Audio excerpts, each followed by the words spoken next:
Друзі, всім привіт!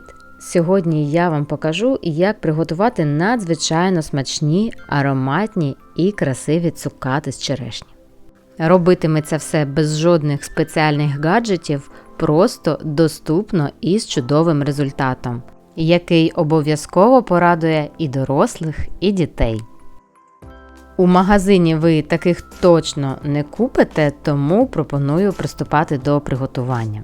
Починаю з того, що беру черешню. У мене рання, світла, дуже соковита, але для цього рецепту підійде будь-який сорт черешні і навіть вишня, якщо ви любите більше з кислинкою. Спершу потрібно підготувати ягоди, прибрати хвостики та кісточки. Роблю я це завжди перевіреним способом, звичайною англійською шпилькою або шпилькою для волосся. Це просто, зручно і не потрібно нічого вигадувати. До речі, чим більш м'ясиста буде у вас черешня, тим кращими вийдуть цукати.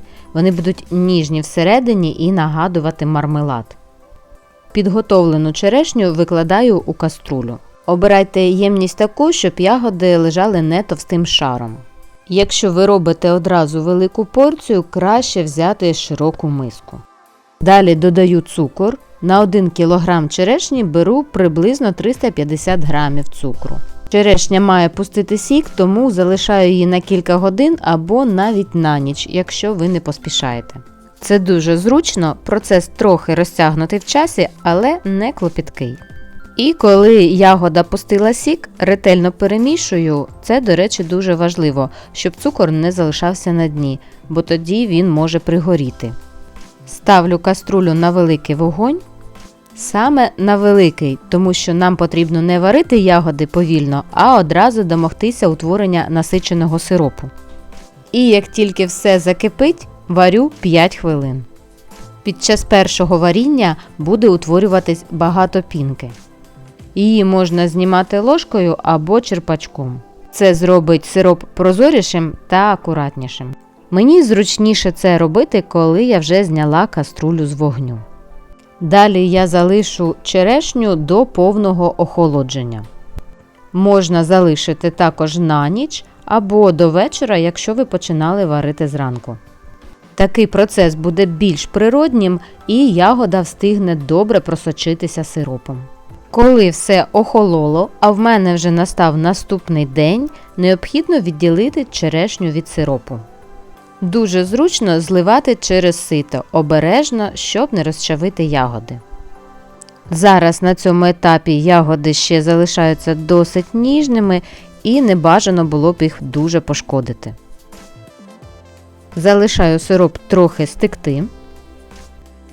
Потім повертаю сироп в каструлю і ставлю варитися на середньому вогні. Його потрібно уварити до такого стану, щоб на тарілці залишався слід, який не зникає одразу.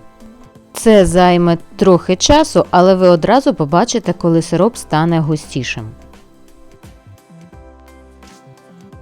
Ось так це має виглядати. Коли сироп готовий і уварений, я повертаю черешню до каструлі. Доводжу до кипіння і варю лише 1 хвилину. Цього достатньо, щоб ягода знову прогрілася і просочилася оновленим густим сиропом. Після цього знову залишаю до повного охолодження. У мене це буде тривати до ранку. Коли все знову охололо, я повторюю процедуру ще раз, але це вже буде востаннє. Відділяю черешню від сиропу, даю йому трохи стекти. Черешні вже схожі на маленькі кришталеві кульки. Далі сироп повертаю до каструлі, знову уварюю, він має бути ще тягучішим, ніж попереднього разу. Знову перевіряю його готовність на тарілочці, він має бути вже дуже блискучий та тягучий. Повертаю черешню, доводжу до кипіння та одразу вимикаю вогонь. Знову відставляю в сторону та даю повністю охолонути. В мене знову настав вечір, і ось тепер черешня має ту саму текстуру, що нам потрібно. Всередині вона вже схожа на мармелад, але її потрібно ще трохи підсушити. Для цього я її звільняю від сиропу, знову за допомогою сита. Сироп на цьому етапі ледь-ледь стікає, і його залишилось зовсім небагато.